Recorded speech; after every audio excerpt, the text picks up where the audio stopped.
Hello everyone, this is Sodhi from CAAN Wings Consultants Private Limited, and this is a very happy video session today. So last time we talked about the allocation of quota being awaited, and this time when I'm talking to you, the allocations have already happened. That is, the DHA has already allocated the places to all the states so that the states can begin their nomination programs. And there are two states that have started with the nomination program. We're going to talk about them and lots more. First of all, let's talk about the state of Victoria. The state of Victoria, after being allocated its quota by the DHA, has started its nomination invitations, nomination program by issuing or inviting applications for 190 and 491 offshore applicants. The most interesting thing about Victoria is that all the occupations that are listed on the Home Affairs website, be it an occupation on the MLTSSL, the STSOL or the ROL, all the occupations that are on the DHA website are eligible to apply for a Victorian nomination. That's great news. And then most interestingly, all they're asking for is for your age to be less than 45 years, for you to have a positive skills assessment which should be valid for at least 12 weeks. And then they're asking for competent English score, that is 6 each or 50 each.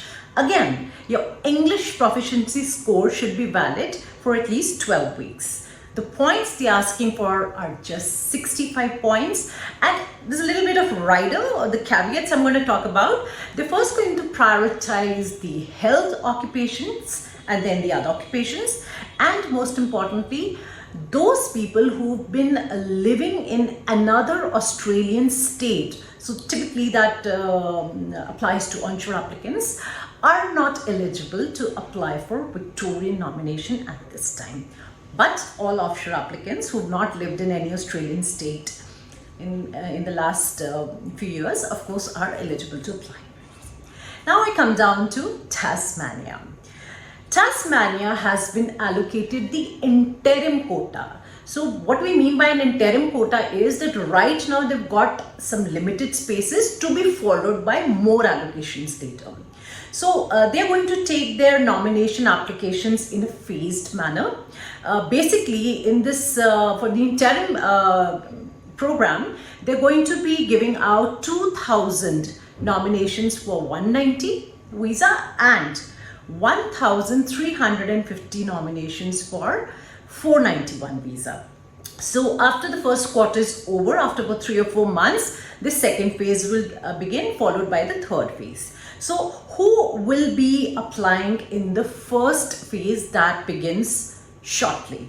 So the first phase will relate to those applicants whose applications lodged in the year 21, migration year 21-22 were held over. So obviously they'll go ahead and process those applications. Plus they will take applications or from applicants whose occupations are on the OSOP. So OSOP is basically the occupation, state occupation list of Tasmania. And it's basically means overseas skilled occupation profiles. So do check out the Tasmania website. If your occupation is listed on the OSOP, you can apply for the nomination. Now the second phase will be taking in the gold pass and the green pass applicants, because the second phase will focus on the critical occupations only. And of course in the final phase, all eligible applicants will be eligible to lodge their expression of interest or register their ROI with Tasmania. So that was the update for the two states that have already rolled out their state migration plans for the year 22-23. Now, after this, I'd like to talk about the 489 visa. So, of course, there are lots and lots of you who applied for a 489 visa. I've been getting inquiries from a lot of people who say that, this occupation has been removed from the timeline. So, are we going to be getting our visas? Are our visas going to be processed or not? I had shared in my previous videos also that 489 visas are being processed and have been granted as well. And as recent as day before yesterday, another 489 visa had been granted to us, and this occupation was a non-critical, non-priority occupation. So those who lodged 489, please hold tight. You could be getting information from your CEO very soon.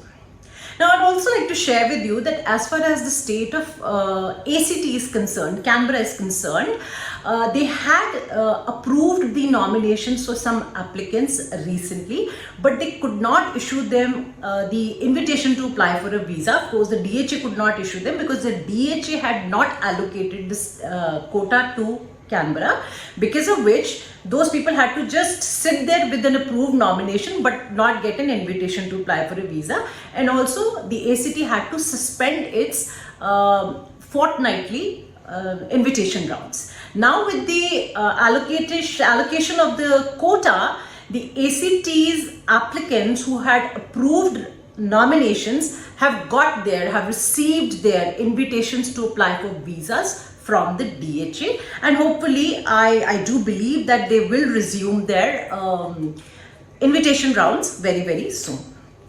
Now let's also talk about the 491. So all of you there who've lodged their 491 applications in the year 2020, 21 and so on have been very patiently waiting, because this is supposed to be a priority visa and you've not heard from them. Of course, we've had very few visas granted in the past, but majority of the applicants have not really heard from the DHA. But the good thing is that within this week, we have got requests for re-medicals for many applicants who had applied for their 491 visas. Now basically the purpose of getting re-medicals is you want to make sure there's no change in your medical situation, and we assume that these applicants are very likely to get their visa decisions as soon as their medicals are done and approved.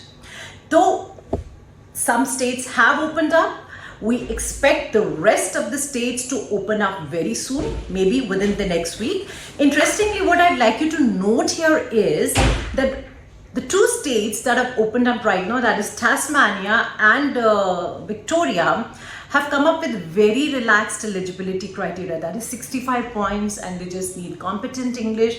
There is no requirement for additional work experience, because a lot of you were bogged down with the fear that since South Australia asked for 8 years of work experience when they opened up the nominations last, so probably you cannot get a nomination without 8 years. So I also explained in my previous videos, this is a temporary kind of a thing.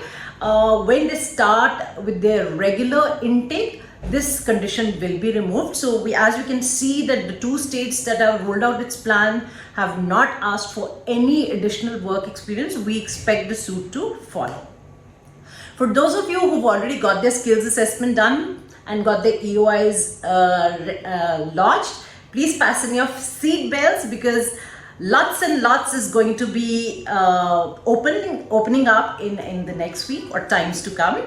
Those of you who've not started yet, please ensure that you lodge your skills assessment application under priority process, because I do not think you have enough time now to wait for your skills assessment to come through in 3 months' time. You need to really fasten up. You need to get your skills assessment done ASAP. So for any questions, please feel free to write to us on CaanWings@gmail.com. That is CAANWINGS@gmail.com, or call us on 78498 78498. And please subscribe to our channel to stay updated on all the news and updates related to skilled migration to Australia. I'll be with you next time with some more exciting news. Until then, goodbye and take care.